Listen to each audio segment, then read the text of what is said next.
Vamos lá, rápido. Eu tenho reflexões, primeiro teóricas, rápido. O que é cultura erudita, o que é cultura popular? Você começou do nada, mas... Isto é absolutamente... Não. É que mandaram eu começar. Mas é bom porque a gente faz essa conversa prévia e o pessoal vai conhecer quem é o Leandro Carnal. Começa então. Tá. Gabriela, o que é pra você cultura popular? Você acha que o São João tem que ser o tradicional? Acho que sim. O São João tradicional é da cidade do Porto, em Portugal. Com alho sardinha, poró, por isso né? porradas, come-se sardinha. As porradas com alho poró batendo um no outro é um festa São João tradicional. Mas o culto a São João Batista é mais antigo. Esse assunto. Não, por que não? Eu quero falar, nós estamos sendo censurados pela equipe do Platitudes. Carnal, manifeste-se. Eu sou muito popular e eu gostaria de... Esse é mais um episódio do Platitudes. Com Gabriela Prioli e Leandro Popular. Agora é sempre essa brincadeira. Vai, começa aí com a sua explicação teórica. Bom, em primeiro lugar, havia uma ideia antiga de que existe uma cultura popular e uma cultura erudita. A erudita se abastecendo de fontes extraordinariamente sofisticadas e a popular se abastecendo de outras fontes. Nós temos críticas importantes e um conceito em história que é comum a Mikhail Bakhtin e principalmente a Carlo Ginzburg, que é a ideia de circularidade. O que nós chamamos de cultura erudita tem bastante a ver com cultura popular. Ele dá um exemplo muito erudito num texto chamado Tiziano e os Códigos de Figuração Erótica, no qual ele mostra que o grande pintor Tiziano, um dos grandes astros do Renascimento do Norte, utilizava como fonte as Metamorfoses de Ovídio, mas não uma edição feita original em latim, mas uma versão feita com imagens populares. Uhum. Ou seja, nós temos hoje temas sofisticadíssimos circulando nas escolas de samba.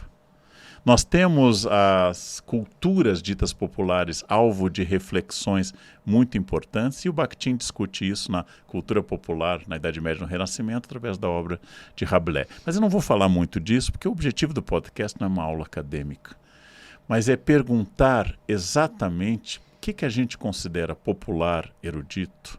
Quais são os limites, já que, por exemplo, na música, George Gershwin nada mais faz que pegar a música popular norte-americana e o jazz, já que Béla Bartók, na Hungria, pega todas as canções populares e transforma em música clássica, e a música clássica consagra danças populares como sarabanda, como giga, como bourrée, compostas por Bach. Quando essas coisas são populares, significa uma cultura viva, que não tem níveis e desníveis. Mas hoje nós falamos em brega e chique, popular e erudito, e são limites muito, muito artificiais sobre essas questões. Para você, o que é popular? Então, eu acho interessante que a gente queira ser popular, mas ao mesmo tempo use popular como sinônimo de baixa qualidade. Uhum. Um defeito terrível e um equívoco teórico. Exato. E é interessante porque isso mostra como a gente não aprecia o que vem do outro, de um ambiente que muitas vezes a gente não conhece. Uhum. Eu tenho uma fala da Anitta, que eu gosto muito, minha amiga, e ela fala, as pessoas dizem que é um absurdo eu cantar sobre os temas que eu canto. Mas essa é a realidade de onde eu vim. Vocês queriam que eu cantasse sobre o quê? E aí eu acho sintomático que as pessoas se preocupem com o retrato da realidade e não com a realidade. Porque muitas vezes aqueles que entoam o discurso de que a música popular, identificando essencialmente alguns gêneros, enfim, mas que a música popular é um desserviço, são as pessoas que, questionadas sobre as atitudes que nós, como sociedade, deveríamos ter em relação à realidade vivida de grande parte do povo brasileiro, dizem que não é obrigação nossa, que cada um que se vire. Uhum. Então, a realidade pode continuar existindo, desde que ela não chegue aos meus ouvidos. E aí eu acho absolutamente possível a gente falar sobre qualidade das canções. Então, o arranjo, a qualidade do intérprete, as habilidades de canto. Acho que isso pode ser objeto, pode falar de gosto, inclusive, o que você gosta ou não gosta. Ou se as músicas deveriam ser consumidas por crianças. E eu sou a primeira a dizer que eu adoro dançar funk. Não acho as letras inteligentes, nada disso. Acho a batida interessante. E não permito que a minha filha ouça músicas que eu não considero adequadas para a idade dela. Embora ache a batida legal. Vou procurar o funk do Patinho. Mas eu tenho esse interesse, assim, de por que as pessoas almejam a popularidade no sentido de serem acompanhadas por muita gente. Então, eu quero... Olha que interessante, inclusive.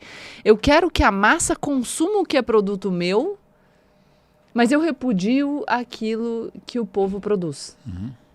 É um elitismo nojento, que né? não se trata, nesse caso, de hierarquia de culturas, mas de uma certa demofobia. Quer dizer, o que eu estou rejeitando não é cultura popular ou defendendo a erudita.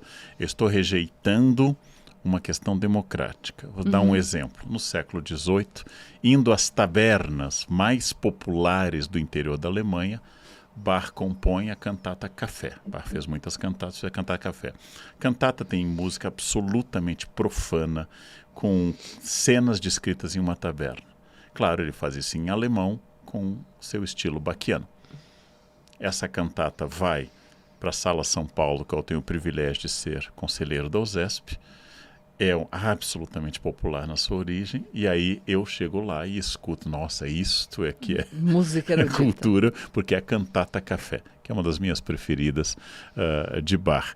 Eu preciso me lembrar que esses temas populares eram vistos com mais simpatias pelos autores eruditos europeus do que nós conseguimos fazer isto. E existe uma certa demofobia, isso é próprio de povo, isso é vulgar. Isto é vulgar, isto é próprio de uma expressão... não. A música popular, vamos pegar um exemplo menos conhecido, que eu não vou citar o grande Tom Jobim, que usa uma harmonização de uma sofisticação imensa, porque isso seria defender o popular por um critério de erudito, complexidade da harmonização. Mas vamos pensar em uma violonista menos conhecida, que é a Meirelles. A Meirelles é uma das mais elaboradas violonistas da história deste país. Eu não sei, dúvida, podem me ajudar com isso, se ela sabia ler partitura. E quando nós escutamos tocando uma peça lá no Centro-Oeste, quando ela era viva, com aquele tipo dela cheio de anéis, cheio de colares, quando nós ouvimos ela fazendo uma peça no violão, é uma coisa tão rica, tão interessante, que nós temos que ceder ao fato de que, vinda de um meio absolutamente simples, dominando o violão sem ter passado por nenhuma academia ou escola superior de música, o que aquela mulher tocou em vida é extraordinário. Você sabe que você falando, eu lembrei da apresentação que você me convidou para ir no final do ano passado do Instituto Baccarelli, que aliás é uma iniciativa super legal, e eles falando, uma iniciativa muito bacana, que aliás todo mundo poderia entrar nas redes e consultar, se quiser colaborar, é bem interessante. Eles estão construindo um teatro, primeiro teatro no meio de uma favela, uma casa de concertos, né? Em plena comunidade, com músicos, violinos, violas, trompas, etc. E eu achei muito interessante que eles tenham dito, e não é só a orquestra que a gente quer que toque lá. A gente quer que todas as expressões tenham espaço, porque aqui a gente não faz uma hierarquização de expressões pela arte. Então, eu achei isso muito interessante, e acho que é um tema que a gente realmente precisa refletir. Por que a gente tem tanta ojeriza daquilo que é o que vem do povo? E uma outra manifestação, e aqui pensando na política, né? A gente sabe que a democracia é a vontade do povo, então a gente tem que respeitar a vontade do povo, que é expressa nas urnas. E quando a esquerda ganha, o argumento que eu ouço é: o pobre não sabe votar. E quando a direita ganha, o que eu ouço é: o povo não sabe votar. Então, O povo, quando decide em desacordo com aquilo que eu desejo, não sabe escolher. E aí tem, em diversos casos, e eu vejo muito isso, quando a gente sai da política, mas é um argumento que vai ser transportado para a política, que é uma empresa vem aqui para o Brasil e quer coletar determinados dados e oferece para isso um pagamento. Para ver seus olhos. E que, enfim, a própria divulgação do serviço é equivocada e as pessoas não entendem. Mas não importa que serviço é. Vamos pensar, uma empresa vem para o Brasil e quer fazer um acordo comercial com as pessoas e oferece um dinheiro. E aí o que algumas pessoas dizem o serviço pode ser prestado, né? A relação ela pode ser formalizada, estabelecida. Mas eu não posso oferecer dinheiro porque isso vai atrair pessoas mais pobres e essas pessoas não vão ter condição de escolher. Bom, perigosíssimo. Porque aí eu estou dizendo que porque a pessoa é pobre, ela não consegue escolher o que é melhor para ela. Como se pessoas mais ricas não sofressem influência de diversos tipos. Então, é muito complicado que a gente associe a condição econômica das pessoas com a incapacidade de decidir a própria vida. Porque isso permite que se defenda uma tutela paternalista da vida dessas pessoas. É como vou proibir determinada manifestação artística. Que, quando a gente... Olha que coisa interessante. Quando a gente vive a abolição da escravidão, a gente tem a proibição de diversas formas de manifestação popular que são associadas aos negros. Porque é uma forma de silenciar um extrato da sociedade que está comunicando as dores e as delícias de viver segundo vivem. Né? Tivemos leis anti-capoeira no Brasil e tivemos repressão a terreiros de candomblé até praticamente o Estado Novo, sendo que o Brasil tinha Estado laico, uma separação entre a religião, porém a associação, e é isso que a gente pode chamar de racismo cultural, a associação de uma cultura, uma manifestação com identidade, no caso do Brasil afrodescendente, causa este problema. Nós temos esse debate em São Paulo no episódio da virada cultural, quais são as manifestações culturais que nós vamos trazer para os palcos da maior cidade da América Latina do Sul, né? Porque o México, a cidade do México acho que é maior ainda que São Paulo, né? Acho que ainda é maior. A cidade do México é maior que São Paulo. Então, a América do Sul com certeza. Com isto nós temos um debate que é um debate sobre quem tem direito a dizer o que é cultura possível de ser. Então alguém diz, esta exposição é a cidade mais populosa da América do Norte. Sim, eu estou pensando Latina ou do Sul. América do Norte, certamente, porque o México pertence à América do Norte. Número de habitantes ou em extensão territorial? Não, o número de habitantes. Tá bom. Não, Cidade do México, 9.209. Deixa eu ver. Não, São Paulo tem quase 12. Mas eu achava que a Cidade do México era maior do que isso. Não. Mas, bom. Então, uma das maiores, resolução pelo discurso, uma das maiores cidades... Mas isso é bom. Isso é muito bom, tá? Desculpa, eu vou fugir do tema, mas é isso. Você está fazendo um discurso, você não tem certeza do dado. O que você faz? Altera a sua forma de dizer. Então, você não vai dizer se a cidade de São Paulo, a do México, uma é maior que a outra. Você não lembra, não está com o dado à mão. Você diz, uma das cidades mais populosas. Isso é fácil. Mas vamos pensar o seguinte, quem tem direito a dizer qual cultura deve ser consumida ou qual deve ser amparada pelo Estado? O Estado patrocinar uma tradução da Eneida para o português, do latim para o português, isso é alta cultura, isso faz bem ao Brasil. Mas o Estado patrocinar uma exibição de funk, não, isso não é, quer dizer, eu vou ter que decidir qual é o critério. Eu, Leandro, me identifico mais com a Eneida, mas felizmente somos mais de 200 milhões de brasileiros. Não? Eu não vou dizer o número exato, porque a essa altura eu não sei mais população de nenhum lugar. E com isto, existe um autoritarismo e existe uma demofobia. Todas as expressões culturais que sejam ricas e centradas naquilo que faça pensar são importantes. E mesmo assim, ao enunciar esse critério, é difícil. O que faz pensar? Eu vou lhe dizer agora uma opinião, de novo, não é uma análise histórica. Eu não tenho problema nenhum com uma expressão completamente popular ou completamente, entre aspas, erudita. Eu tenho problema com o wannabe, eu tenho problema com o fake, eu tenho problema com a pretensão, eu tenho problema com aquele espetáculo para determinado público, especialmente de classe média, que tenha ares de erudição, mas seja absolutamente destituído de sentido. Isso vale para a arte, não posso dizer nomes, mas eu não tenho problema com a arte popular ou com o artesanato popular, com a arte naif, nas suas muitas formas. Não tenho problema com o mais sofisticado dos pintores ou escultores, artistas das grandes galerias. Eu tenho problema com a arte que quer parecer. Este wannabe me perturba, que eu associo especificamente a um estado dos Estados Unidos projetado sobre o Golfo do México, esse consumo de Golfo da América, esse consumo... Ih, ficou sem visto. Putz! Perdeu! Golfo da América, né? Não vamos fazer América grande de novo. Esse pretensioso, ele é muito difícil. Você está falando do presidente pretensioso?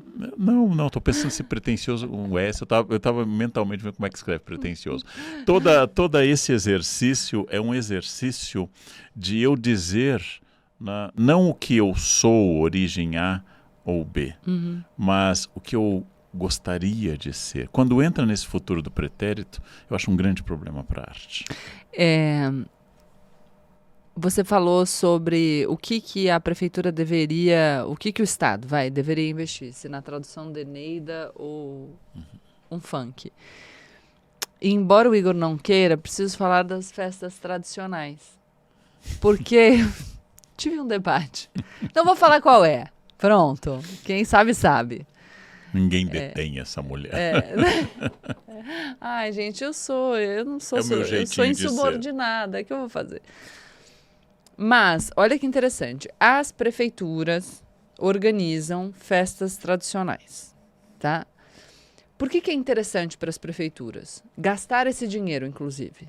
E aí vamos pensar antes do patrocínio. Porque isso movimenta o comércio local. Porque isso movimenta a rede hoteleira. Porque isso faz com que as pessoas conheçam a cidade e eventualmente voltem. Então é importante para o turismo.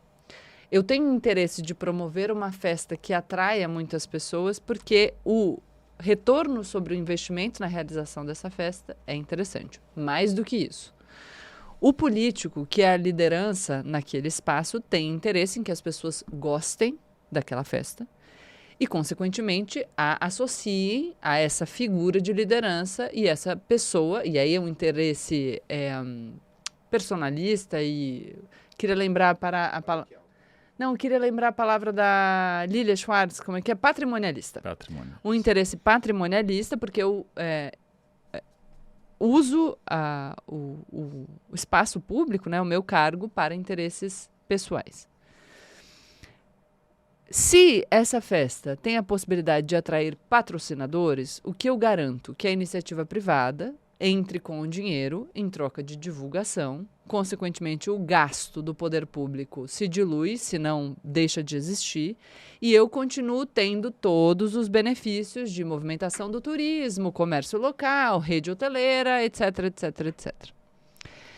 Para que tudo isso aconteça, eu preciso de um elemento fundamental que é público. Ninguém vai patrocinar uma festa que não tem público. O dinheiro investido, se for do poder público, ele não apresenta retorno sobre o investimento e, portanto, ele se mostra um investimento ruim, preste atenção, se eu não tiver público. Então, eu preciso do público. Como eu faço para atrair público? Contrato atrações que o público gosta de consumir. Então, ainda que o meu gosto pessoal diga que seria melhor eu ouvir os artistas XYZ, que não são tão famosos no Spotify, que não tem tantos plays, que não atraem tanto público, esse meu gosto pessoal não faz sentido na decisão de negócio, de investimento. E eu tenho certeza que se um prefeito de uma cidade usasse verba pública para contratar artistas que não atraem público, consequentemente não movimentasse a economia da cidade, esse investimento não tivesse retorno, ele ia ser vítima de ele ia ser objeto de críticas. Então, quando a gente vai avaliar que tipo de atração que eu preciso num evento, não adianta a gente falar, nesse evento eu acho que deveria, pelo meu gosto, tocar determinado tipo de música. Porque esse é um discurso tacanha que não considera todo o raciocínio envolvido na realização de um evento, seja com dinheiro público, seja com investimento privado na forma de patrocínio em troca de divulgação. E o que a gente pode fazer, se a gente for mais realista e topar desenvolver um raciocínio mais complexo, eu acho que determinada manifestação de cultura tem pouca visibilidade e porque eu considero uma manifestação boa, produtiva, interessante, acredito que as pessoas devam conhecê-la, eu posso instrumentalizar o artista grande e colocar esse artista que não tem tanta visibilidade, por exemplo, entre 2 shows de artistas que atraem público. Porque assim eu garanto que o interesse por aqueles artistas mainstream, que estão no topo do Spotify, faça com que as pessoas consumam outro tipo de cultura. Mas esse elitismo, essa incapacidade de olhar para o outro, faz com que as pessoas não consigam desenvolver um raciocínio que para mim é óbvio. Não adianta tentar impor ao povo o que ele deve consumir. Mas se eu considero que algo é importante, que precisa ser conhecido, eu preciso pensar com os meus neurônios como eu faço para, a partir do que se tem, atingir o que eu desejo. Não é simples?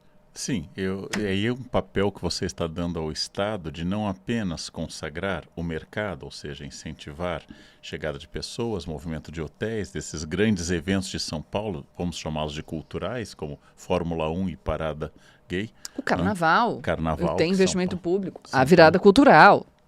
E é curioso como essa crítica à presença do Estado na cultura não se revela quando a prefeitura contrata o cantor X sertanejo e paga 1 milhão, mas se revela quando investe em um projeto e aí as pessoas, não são artistas, são funcionários públicos.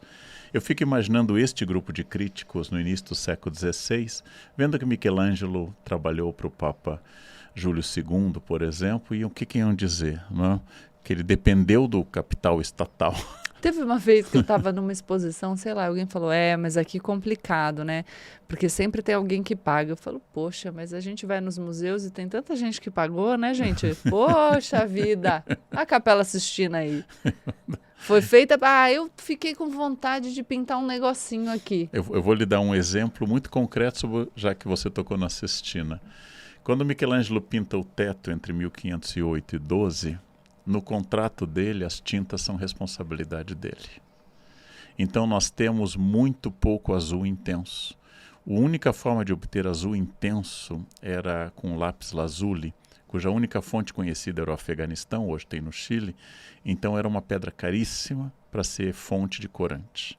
Quando ele pinta, já bem depois, ele pinta o fundo, o juízo final, o contrato garantia que a tinta era fornecida pelo Papa. Tem azul. A rodo! Porque aí ele está com cartão corporativo. Virou quase um rótico, sabe? Quando o Michelangelo está com cartão corporativo... Um Lúcio Fontana, ele fez um azul e talhou no meio. Ele faz um volume imenso de uso de azul. Então, grande parte do estudo dessas personagens vai mostrar, por exemplo, que nós temos artistas perfeitamente inseridos num sistema como Velázquez, diplomata de Filipe IV. Né? Um homem absolutamente tranquilo, que vai à Itália em missão diplomática. Genial, né? E genial. Temos um homem do balacobaco, que é Caravaggio, maravilhoso, que deita né? com o que se mover na Itália e em Malta também, nesse momento, é assassinado, não sabemos se ele foi assassinado por um garoto de programa ou morreu em Porto Hércules de uma doença. Nós temos artistas que trabalham ou trabalhavam para o Estado, nós temos artistas como Michelangelo, os do Renascimento, todos eles foram empregados de papas ou dos Médici, etc. E nós temos artistas autônomos, que é uma figura quando surge um mercado de arte. É a diferença entre Mozart, empregado do arcebispo de Salzburg e depois do imperador da Áustria, e a Beethoven, que já tem um mercado de arte. E pode dizer a um príncipe, príncipes há muitos, Beethoven há um só. Chablau. Só pode dizer isso no momento que surge um mercado de arte. Eu acho que o Estado tem uma função cultural, essa é uma posição, eu entendo a posição liberal. Uhum. Mas quando eu adoto a posição liberal no seu sentido, só se mantém a arte que tem a ligação com o mercado, eu retiro do Estado essa capacidade de incentivar, por exemplo, a diversidade artística. Como você disse, é muito bom que num programa clássico eu tenha, por exemplo, o conhecidíssimo Beethoven e o conhecidíssimo Mozart, e talvez no meio uma obra do Guerra Peixe. Porque também é minha função trazer para aquele público um grande autor brasileiro menos conhecido, Sim. pouco menos tocado. Eu acho que existe uma função didática, como eu faço quando eu mostro para os alunos qualquer coisa.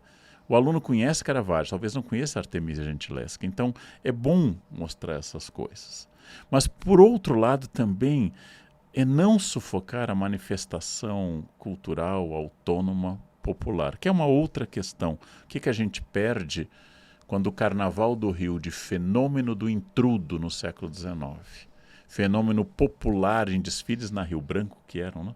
Acho que no Rio era na Rio Branco. E passa Ele a ser... perguntando aqui, ó, alguém respondeu essa pergunta? Carioca. Bom, é que quando nós falamos esse carnaval e ele se torna institucional, em um sambódromo formal, com notas, uma equipe, com filmagem e um tempo muito exato, e profissionalizamos as funções, você ganha no espetáculo, na televisão, e você perde na cultura. O que acontece com o tema raiz? O que acontece com o samba raiz? O que acontece com essa expressão maravilhosa no Rio de Janeiro, que se espalha para tantos lugares? Tem outras expressões. Há um carnaval autônomo e raiz no Nordeste. Está surgindo um em São Paulo há algum tempo. Um outro sentido que a gente pode pensar no popular é essa questão do nosso viés, né? Uhum. Tem estudos que mostram, e eu, por causa do Tiago, olho muito para a música também, que o que faz algo ser popular, muitas vezes, é aquilo ter sido colocado na condição de popular, ainda que de forma artificial, desculpa. Vou explicar. Uma música que está em primeiro lugar, a gente gosta dela porque ela é boa, ou a gente gosta dela porque ela está em primeiro lugar? Consequentemente, muita gente achou ela boa, então eu tenho que achá-la boa. Eu me sinto compelido a achá-la boa. E pesquisas comportamentais mostram que a gente se comporta a partir do ranking criado artificialmente. Ou seja, importa menos que a música seja boa, importa mais que a gente goste da música, importa mais que a música seja gostada por muita gente. E aí isso me faz pensar na política, por exemplo, já que a gente está falando de regulamentação de redes e a importância da gente criar critérios de verificação online da humanidade daquele que opera o computador, para a gente não ter robô, não ter bot, que é um posicionamento político. Entra numa rede social. Eu manipulo robôs para darem a sensação de que esse posicionamento é popular, de que esse posicionamento é chancelado por muita gente. E as pessoas, então, encampam aquela visão por acreditá-la popular e não necessariamente por partilharem daquela visão de mundo. Outra possibilidade, fake news. Muita gente com dificuldade de operar a tecnologia. E, portanto, a pessoa vê uma notícia, aquela notícia foi curtida e compartilhada por muita, aspas, gente, porque não é gente, é um comportamento inautêntico, e essa pessoa presume a credibilidade da notícia a partir da reação de muitas pessoas sobre aquela notícia. Porque, afinal, se muita gente compartilhou, se muita gente comentou, se muita gente deu like, é porque essa notícia deve ser verdadeira. Então, como, em virtude desse nosso viés comportamental, que é de gostar ou achar que gosta daquilo que se apresenta a nós como popular, a gente tem um perigo nesse comportamento que nas redes pode ser inautêntico, das pessoas partilharem de visões de mundo e acreditarem em coisas falsas a partir de uma simulação ou de uma popularidade forjada. Uhum. E existem construções de modelos, Gabriela, a partir do que você disse, que engessam essas visões e impedem que eu veja mais coisas. Exemplo. Não há por que eu rejeitar uma das melhores de todas as tradições culinárias europeias, que é a francesa. Tem escola, tem tradição, tem bibliografia, tem fontes. Se existe uma tradição europeia bem elaborada e boa a esse respeito, não há por que eu rejeitá-la.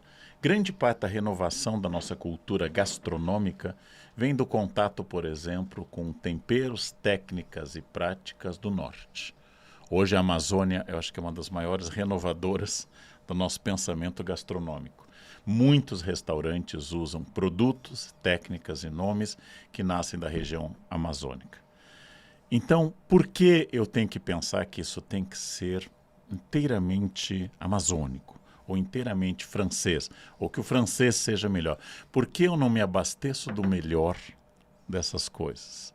A técnica francesa de emulsão, a técnica francesa de X e Y para utilizar, por exemplo, fontes e produtos amazônicos. Por que eu tenho que fazer essas distinções antigas, formais e ruins? E não posso pensar que exatamente nessa diversidade está a nossa riqueza.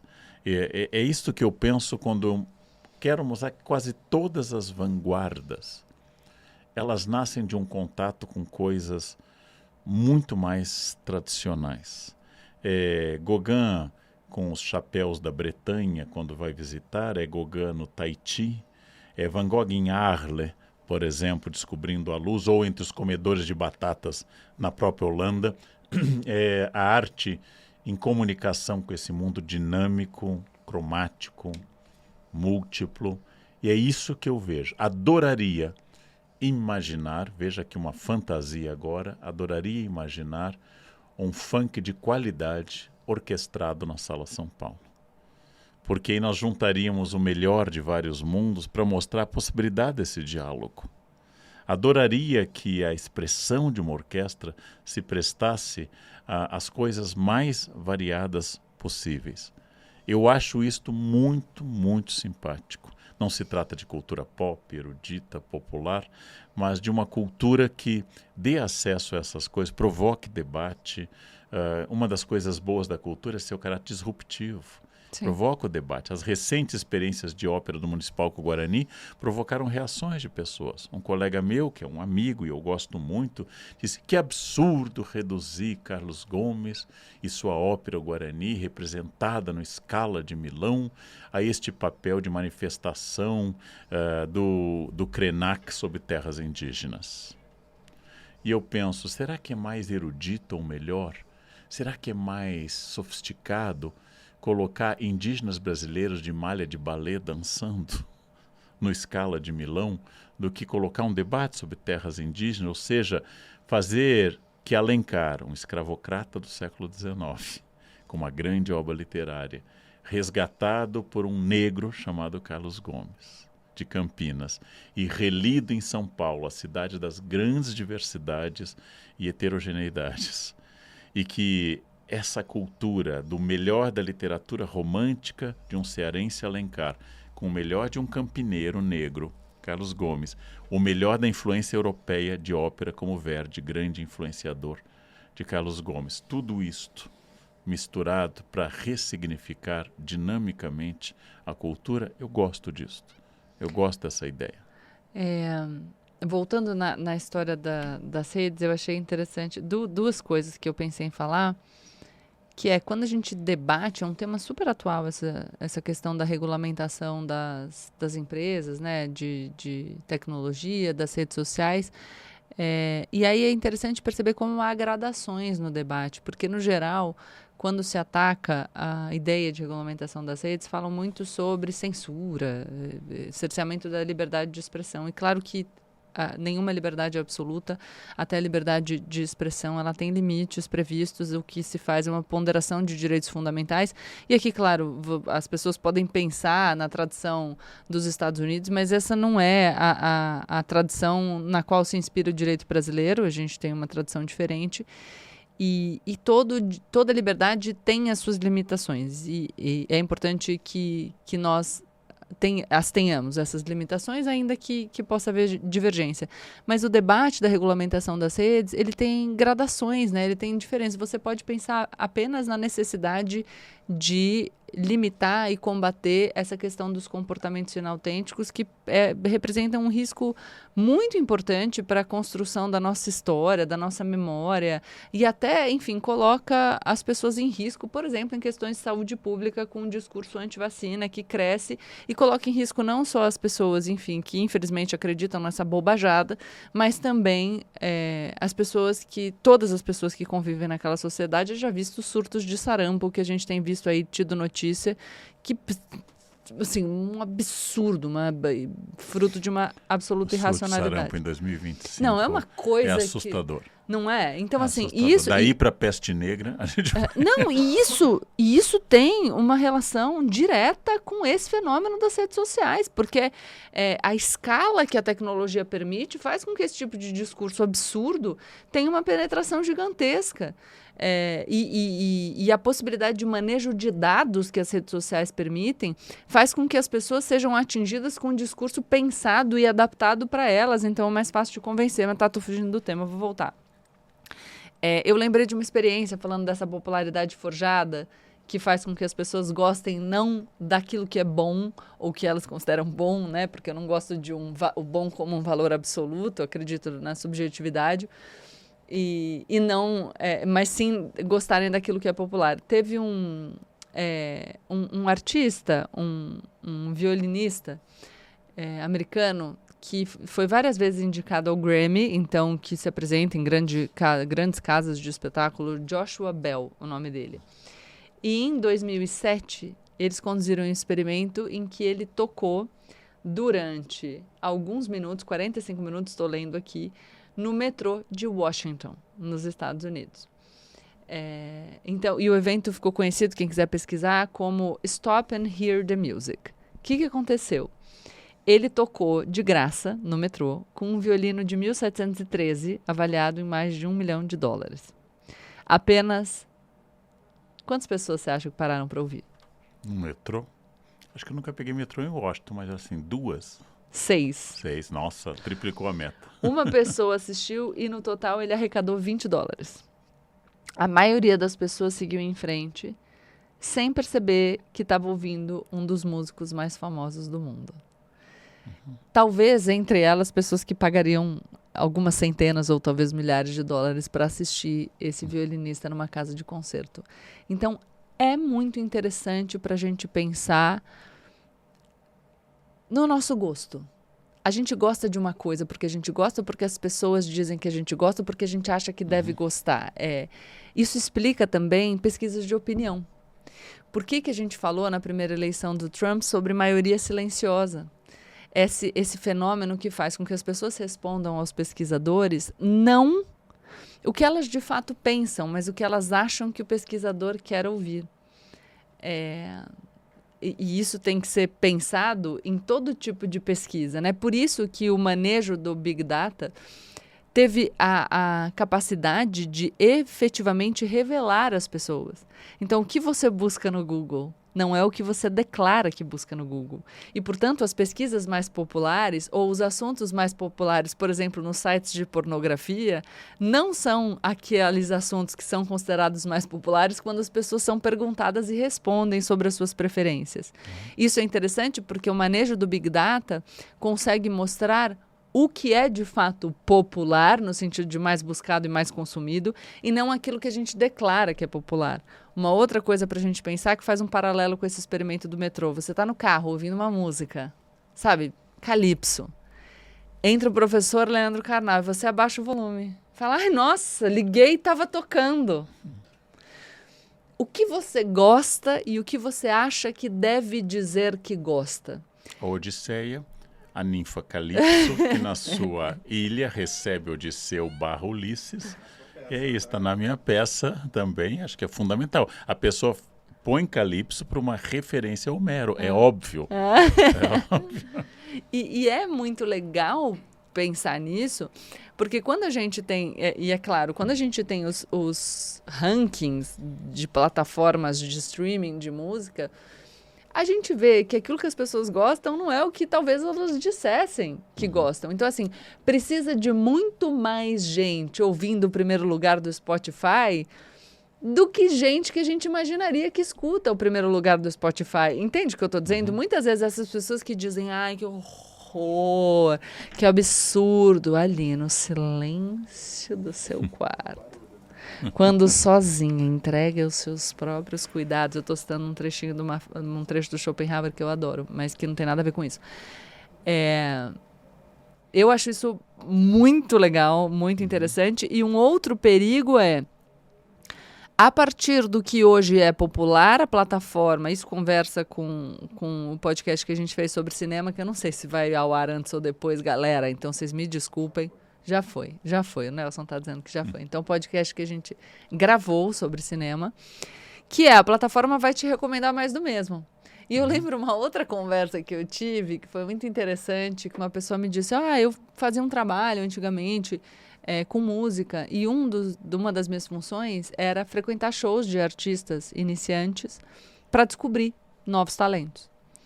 E pouco tempo depois ela disse, não, porque esse algoritmo do streaming, do Spotify, é uma tragédia, porque você só ouve mais do mesmo. Eu falei, mas...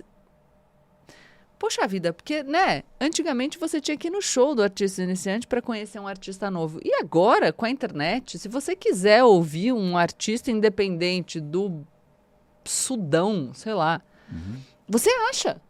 Então, como assim ficou mais difícil consumir coisas novas? Talvez seja o seu conforto, a sua preguiça, a sua, enfim, resignação a partir do conteúdo sugerido pela plataforma. É interessante pensar nisso também, né? Nós começamos discutindo circularidade cultural entre erudito e popular, discutimos níveis de percepção e você introduz, além do algoritmo, a questão de mercado. Joshua Bell, sem dizer que Joshua Bell, toca em um violino ou Cremona ou Stradivarius, não sei, com esse valor, provavelmente Cremona, toca no metrô e não diz. Eu vou contar uma história similar. Quando eu morava em Paris, e a Janice, também minha orientadora, havia muitos músicos no metrô de Paris. O nosso metrô de São Paulo é muito mais asséptico do que os metrôs do mundo. E havia um bom violinista que tocava Paganini. E Paganini é muito difícil.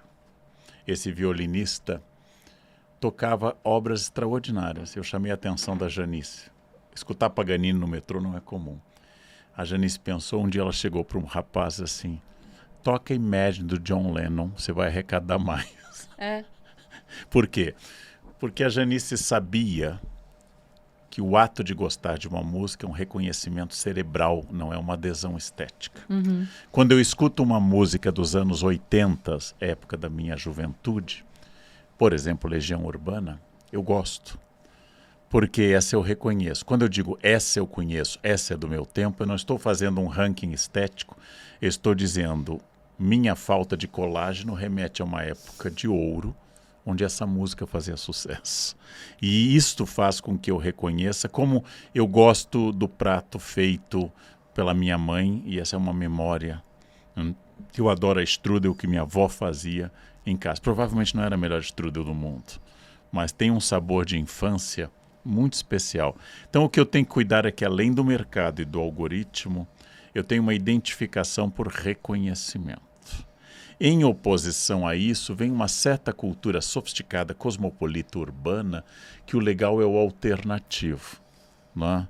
Nada de Beethoven. Vamos colocar aqui de uma tribo recém-descoberta em tal lugar, que toca uma música não temperada com cocos. Não é? Excelente. Mas assim, como diz o grande Ariano Suassuna, quando lê o necrológio do Chimbinha, e o jornal diz que morreu um dos maiores gênios da história, o que eles vão dizer quando tiver que se referir a Mozart ou Beethoven? Mainstream. Assim, morreu Chimbinha. Então você tem que saber. Fomos cancelados pelos fãs do Chimbinha. Pô, Carnal! Eu estou citando Ariano Suassuna. Eu discordei do Ariano. Estou citando Ariano Suassuna. De fato, nós temos que ter perspectiva para essas coisas e poder fazer esse debate. Eu gosto porque o algoritmo me indicou, como você disse, eu posso escolher várias coisas. Numa era de perfeita liberdade de escolha, eu nunca fui tão pobre nessa escolha. Exato, eu sou a geração que tinha 6 canais na televisão a partir do meio da manhã até perto da meia-noite. E parece que a gente via bastante. Hoje eu tenho 200 e eu fico zapeando, nossa, mas não tem nada. O excesso é uma forma de censura. Eu estou pelo algoritmo. Quando eu assisto uma série, como acabei de assistir na Netflix, o novo Gato Pardo, o livro que virou filme, o Leopardo, né? Eu estou na cabeça com o do Burt Lancaster, né? Com Alain Delon, com a Cláudia Cardinale e Visconti dirigindo. Esse é um filme da minha geração. O atual é completamente diferente. Bom? Eu gostei dos 2 primeiros episódios, mas é claro, eu fico comparando com a Strudel da minha avó. Entendi. Eu fico comparando com uma memória.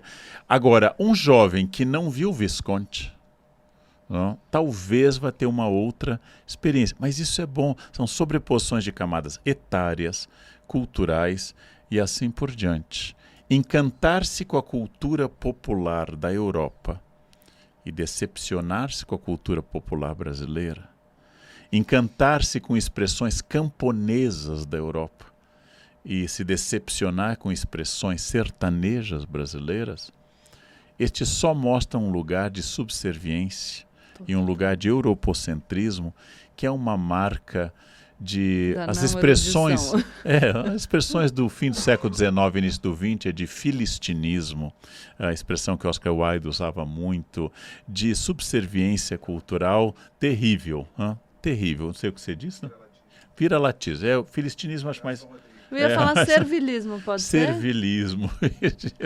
Essa capacidade que também tem esse ultracrepidarismo, quer dizer, a pessoa que entende de sandálias, mas quer falar do todo, que é uma expressão que nasce de uma história, e que eu entendo sandálias e eu quero dar opinião sobre tudo. Então, o sapateiro não passa das sandálias. Eu não tenho condições de dar opinião sobre toda a expressão cultural. Total. Eu não tenho a menor ideia de técnica de dança. Eu não tenho a menor ideia. Tenho a mais vaga ideia. Quer que eu te ensine a fazer o quadradinho? O quadradinho, não sei, é uma figura da geometria de Pitágoras? É feito com a bunda. É feito com a bunda. Entra a hipotenusa, aí já é um teorema com hipotenusa. Bem, quando eu assisto a um bom espetáculo, como eu vi agora a Sagração da Primavera na Sala São Paulo, dançado, eu só posso admirar intuitivamente, porque eu não tenho nenhum dado técnico. E tudo bem também, né? É uma percepção da arte, inclusive não racional, uma percepção da arte intuitiva, que às vezes acontece quando você escuta. Eu vou lhe dar um exemplo, porque em Avignon, na França, eu fui para o Festival de Teatro e eu escutei a peça Hamlet em cambodjano. Meu cambodjano é fraco, ele é bastante fraco para essas coisas complexas. Se fosse mais popular, Tá. eu conheço. Como eu conheço muito bem o Hamlet, eu estava lá, perto do Palácio dos Papas, assistindo excelentes atores, que eu não entendia uma única... Nem a palavra Hamlet eu entendi em cambodjano. Mas eu sei quase que linha a linha dessa peça. Então eu acompanhei a peça sem entender. É outra experiência de separação entre texto e intuição. A boa arte, a boa música, a boa pintura, quem tem que entender dela? O crítico e o artista. A boa gastronomia, quem tem que entender dela é o chefe. Eu só digo, isso me toca o coração, isso me toca a alma. Eu gosto da expressão que eu já vi em São Paulo, em vários lugares, que é cozinha afetiva. Uma cozinha de coração. Ou seja, você sente uma comida que tem gosto, que é quente, que você identifica os produtos e você sai e diz, nossa, comi isso. É uma comidinha com coentro, né? Não, aí não é afetivo, é cozinha envenenante. Eu preciso pensar que essa cozinha afetiva é uma outra maneira de eu ter contato com uma arte que é a arte culinária. Eu acho que são muitas questões para pensar e para tirar nossas certezas, né? Nossas certezas. Mas eu tenho uma certeza. Que é? O despeito que causa a popularidade naqueles que, em tese, desprezam a popularidade. Karnal sabe bem onde eu vou entrar. Que é, eu e Karnal viemos desse ambiente acadêmico, eu da advocacia, ele da história, enfim, o Karnal ainda mais titulado que eu, professor de universidade. pública. E aí a gente começa a produzir um conteúdo popular nas redes, com uma linguagem simplificada, um conteúdo pensado para atingir mais pessoas, não necessariamente os alunos da pós-graduação para os quais a gente dava aula na época enfim, em que éramos professores nas universidades na pós-graduação. Aí, o nosso número de seguidores, em virtude do nosso trabalho, mas também por circunstâncias do destino, né, a conjuntura da qual a gente sempre fala, cresce, a gente começa a ter alguma relevância, começa a desenvolver um trabalho, é remunerado por isso e, enfim, nos tornamos populares, em maior ou menor medida. Não estou falando aqui que somos os produtores de conteúdo mais populares do mundo, não é nada disso, mas ganhamos alguma popularidade. E aí aparecem aqueles críticos que dizem, nossa, que conteúdo horrível, que platitude, só falam platitudes, que absurdo, que porcaria, que simplificado, que esvaziado, blá, blá, blá, coloque aí o adjetivo negativo que você quiser. Bom mesmo sou eu que produzo esse conteúdo maravilhoso, profundo, inacreditável e que atinjo 10 pessoas. Mas aí o próprio Leandro Carnal pergunta, né? Que livro é? Provavelmente o... Oh, meu Deus, da religião que a gente leu no clube. Esqueci agora. Sobre a... Não. Esquecemos o nome. Fuzil, não, o dele, gente. Pecar e perdoar, obrigada. Mas eu acho... o fuzil, não, de um grande autor. Bruno Paes Mano. Não, mas é também, pô. E aí, eu acho que tá nesse livro. Se não tiver, você me fala. Talvez esteja em mais de um. Mas ele fala, poxa, se você tá feliz produzindo conteúdo para 10 pessoas, se você acha que bom é aquilo que você produz, por que é que a minha popularidade te incomoda tanto? Então, qual é esse fenômeno incrível das pessoas que criticam o popular, que desprezam a popularidade, porque em tese a rejeitam, né? Mas ao mesmo tempo se incomodam profundamente. Os despeitados da popularidade, em tese desprezada, mas no fundo desejada ardentemente. O ressentimento é muito forte. Eu vou lhe dar um exemplo de uma coisa que eu fiz e que eu não me orgulho muito, porque eu acho que também foi um exercício de vaidade meu. Uma vaidade? Repórter, durante o lançamento de um livro, ela me perguntou por que eu escrevia desta forma simplificada. E eu fiz um exercício que hoje eu não faria, porque eu entrei no jogo dela. Eu falei durante uns 5 minutos, porque se eu dissesse que o Dasein heideggeriano, na releitura ontológica da Escola de Frankfurt, que é uma ruptura com certo existencialismo, mas acima de tudo com Husserl e a sua proposta, e que se expressa num niilismo absoluto, eu disse, sabe qual é o problema? Que se eu escrevesse assim, você não entenderia. Não falou. E você é repórter. Ela não publicou isso. Mas por quê? Assim, será? Que eu diria assim, se eu escrevesse como eu dava aula na pós-graduação, se eu escrevesse com termos como ontológico, heurístico, se eu escrevesse com citações em alemão originais de Hegel e Kant, eu continuaria fazendo o que eu fiz durante mais de 20 anos na universidade, me comunicando com as 4 pessoas da banca, com os 3 leitores. Em tese, né? Porque você pode só sacudir a cabeça e fingir. As 4 pessoas da banca, com os 3 que me assistiam na ANPU, na Associação Nacional de História. Publicaria o meu artigo para mais 6 pessoas. Na verdade, vamos pegar uma intelectual inatacável, irreprochável, que é exatamente a já citada Lili Schwartz. Quando ela escreve livros como As Barbas do Imperador, O Espetáculo das Raças, O Sol do Brasil, A Longa Viagem da Biblioteca dos Reis, ela não está escrevendo um livro cheio de notas, com muitas citações em alemão. Ela faz uma obra densa, histórica, com uma equipe excelente, e ela vende muito. Ela é muito respeitada e, com toda razão, está na Academia Brasileira de Letras. A partir dessa experiência, já há críticas a Lili Schwartz. Eu não estou falando de mim, estou falando de Lili Schwartz, muito acima de mim como intelectual pública brasileira. muito mais representando o que seria, como Sartre foi na França, uma intelectual pública. Não?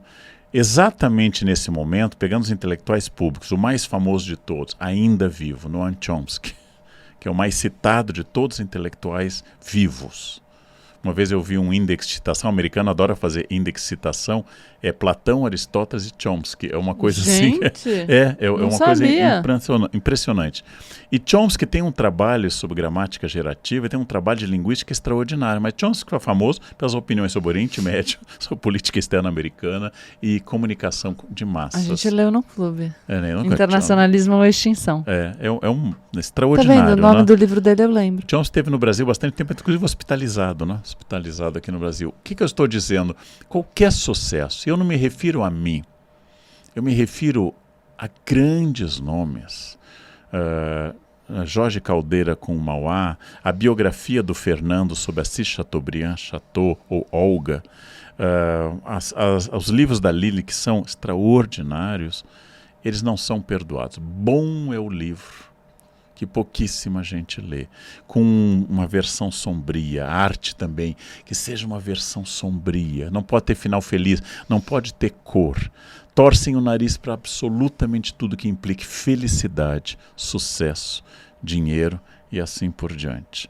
O que eu quero dizer é, nenhum dos meus livros vai ter o peso de uma obra épica. Uma obra épica como, por exemplo, Dom Casmurro, no sentido épico da cultura, não que é poesia épica, ela vai durar séculos. Enquanto alguém falar português, Dom Casmurro vai existir. Mas eu não estou competindo com Machado, eu não posso competir com Machado.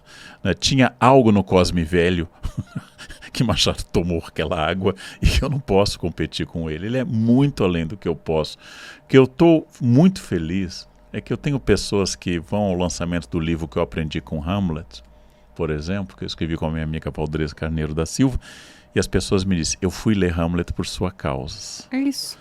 Então, assim, eu não sou o melhor tradutor de Shakespeare, eu não sou um dos 10 grandes especialistas de Shakespeare do Brasil, apesar de ter lido muito e dado muito curso sobre Shakespeare. Mas quando eu faço uma pessoa ler a Bíblia, que é uma grande obra literária, histórica e de referência ética, quando eu faço uma pessoa ler Hamlet, quando eu faço uma pessoa ler um clássico, quando alguém me diz que foi fazer história ou filosofia porque assistiu meus vídeos, eu fico muito mais feliz do que sucesso ou popularidade. Isso é muito bom muito boa essa influência a esse respeito. E é exatamente reconhecendo que os textos como Lavoura Arcaica, do Raduan Nassar, por exemplo, os textos extraordinários, estão muito além de mim. Né? Mas que alegria que alguém vá ler Lavoura Arcaica, porque eu citei como um dos melhores textos da língua portuguesa. Eu botei no Estadão sobre romance que ninguém mais lê, como Eu Supremo, do Roa Bastos, que é o melhor autor paraguaio. Roa Bastos faz uma obra extraordinária, que é o Eu Supremo. Eu coloquei um poema que eu amo e que quase ninguém mais lê, do maranhense Sousandrade, que é o Guesa. É muito inovador. E as pessoas me fui ler porque você indicou. Esta é a minha grande popularidade. E é isso que eu fico feliz. Além das causas que eu acredito, como a luta antirracista, a luta contra o preconceito e assim por diante. E aí talvez alguém pense, nossa, mas vocês falaram isso no fim do podcast só para enaltecer as próprias trajetórias e a escolha de vocês. Também, né? Mas não à toa, enquanto uma parcela da população, principalmente da academia, ficar encastelada, a gente vai ver surgir na sociedade um comportamento muito distante da preocupação com as causas sociais e com aquilo que a gente considera relevante. E aí não adianta se fazer de surpreso. As pessoas vão consumir o conteúdo de quem fala a língua delas, né? De quem tenta atingi-las a partir da produção desse conteúdo. Então não adianta discutir em termos que as pessoas não compreendem e depois reclamar que as pessoas não compreendem. Eu gosto muito de uma fala do Graciliano Ramos. Ele diz, as pessoas que se põem a escrever deveriam fazer como as lavadeiras, que lavam a roupa no rio e depois torcem, até que não sobre nenhuma gota. Então o texto ele deve ter o necessário. Ele diz: as palavras não foram feitas para adornar, brilhar como ouro falso. A palavra foi feita para dizer. E eu acho que a palavra foi feita para dizer. E com esse pensamento do autor de Vidas Secas, do autor de São Bernardo e Angústia, nós encerramos mais um episódio de Platitudes com Gabriela Prioli e Leandro Carnal.